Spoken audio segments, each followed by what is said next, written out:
అన్నయ్య అగో అక్క మన ముద్దులాడపడిచి వచ్చింది. మళ్ళీ అవసరం వచ్చిందోరా సిరి, ఇప్పుడే నారా రావడం. దా కూర్చో. అత్తమ్మా కన్నమ్మేది? ఇప్పుడే పడుకుందిరా. వదినా అన్నయ్య లేడా? అన్నయ్య బయటికి వెళ్ళిండ్రా. కూర్చో, వాటర్ తీసుకొస్తా.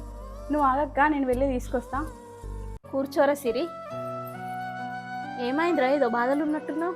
నాతో చెప్పవారా? మీ అన్నయ్య ఉంటేనే చెప్తావా? ఏం లేదు వదినా, పాపకి స్కూల్ ఫీజు కట్టాలి. ఒక 20,000 అన్నయ్యని అడుగుదామని వచ్చిన వదినా. అవునారా? అక్క ఒకసారి లోపలికి రావా? మమ్మీ అత్తమ్మ మనకు స్కూల్ ఫీజు కట్టడానికి డబ్బులు ఇస్తుందా? మా టీచర్ నన్ను ఎగ్జామ్ రాయనిస్తలేదు మమ్మీ.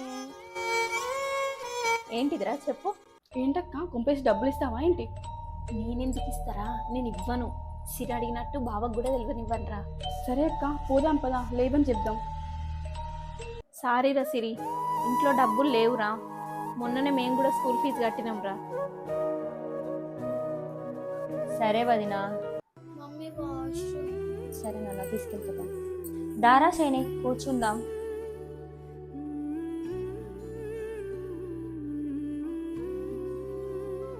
లావణ్య, లావణ్య.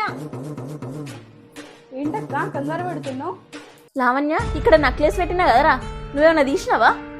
నేనెందుకు తీస్తాక? ఇందాక తల్లి బిడ్డలు లోపలికి వచ్చిరు, వాళ్ళే తీసుంటారు. ఎందుకంటే వాళ్ళకే డబ్బులు అవసరం. సిరి, షైని, లోపల నక్లెస్ పెట్టినా తీసిరా మీరేమన్నా? మేమెందుకు తీస్తాం వదినా? డబ్బులు అవసరం ఉంది మీకే కదా, మీరే తీసుకుంటారు. ఎంత అవసరం ఉన్నా కానీ నేను ఆ పని ఎందుకు చేస్తావు వదినా? నాకేం కర్మ అత్తమ్మ. ఎప్పుడు పోన్నాక ఇయ్యాలి ఎందుకు పోయింది మరి? ఆ బెడ్ పైన ఉన్న చీర మీద పెట్టినా, అట్టెట్లా మాయమవుతుంది? లావణ్య, చీర తీసుకురాపో.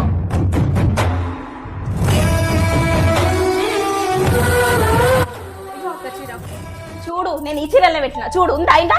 చూడు.